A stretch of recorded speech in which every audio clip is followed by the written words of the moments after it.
जय हिंद दोस्तों। आपका स्वागत है आपके अपने YouTube channel learning point with Abhishek sir पर। दोस्तों, अगर आप चैनल पर नए हैं तो चैनल को सब्सक्राइब कर लीजिए और बेल आइकन प्रेस कीजिए ताकि आप डेली डिक्टेशन पा सकें। डिक्टेशन अच्छी लगे तो वीडियो को लाइक कर दीजिए, अपने दोस्तों को शेयर कर दीजिए और कमेंट करके हमें बताइए कि आपको ये डिक्टेशन कैसा लगा। डिक्टेशन शुरू होगी 5 सेकंड बाद।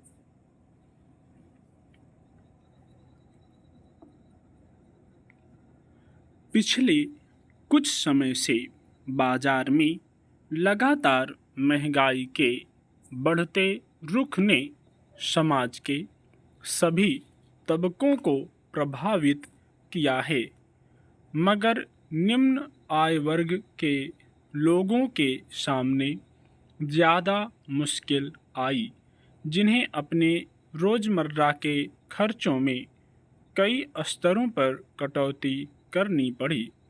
खासकर खाने पीने की चीज़ों की कीमतों ने आम लोगों से लेकर सरकार तक के माथे पर शिकन पैदा कर दी थी। इस मुश्किल से निपटने के लिए सरकार की ओर से कई स्तर पर प्रयास किए गए, लेकिन महंगाई के आंकड़े आँख मिचौली खेलते रहे। हालांकि बाजार में उथल-पुथल के बीच कीमतों में तेजी के लिए कई कारक जिम्मेदार रहे और उसका सीधा असर जरूरी वस्तुओं की खुदरा कीमतों पर पड़ा। अब वाणिज्य मंत्रालय की ओर से जारी ताज़ा आंकड़ों में थोक महंगाई का रुख नीचे की तरफ हुआ है। इसके मुताबिक जून लगातार तीसरा महीना है जब थोक महंगाई शून्य से नीचे आ गई।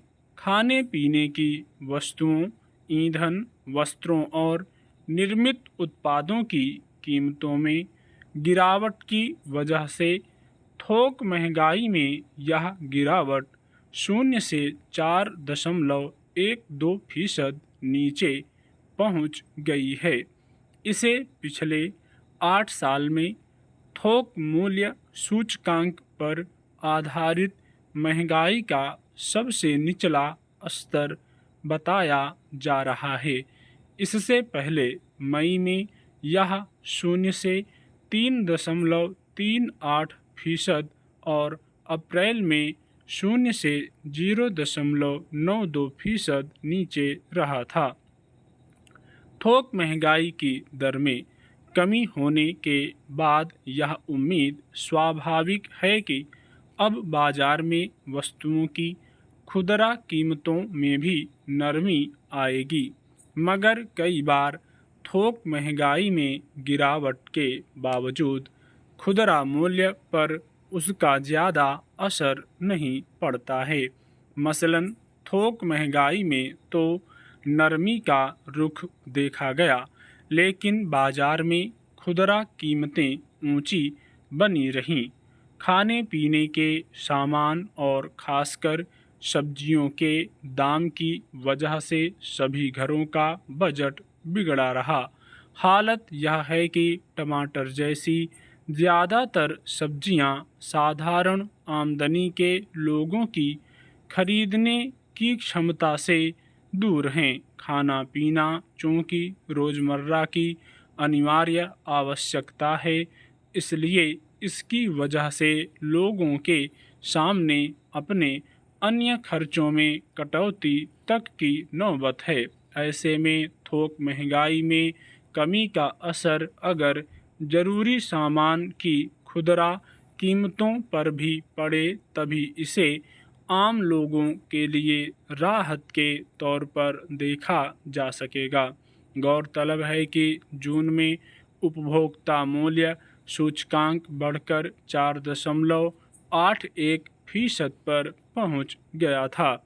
तब भी सबसे ज़्यादा उछाल सब्जियों की कीमतों में ही आई थी। खाने पीने की चीज़ों की कीमतों में तेज़ी को इस मौसम में एक स्वाभाविक चक्र माना जाता है, लेकिन इसी दौरान सब्जियों के दाम में बढ़ोतरी मौसमी रुझान से इतर है।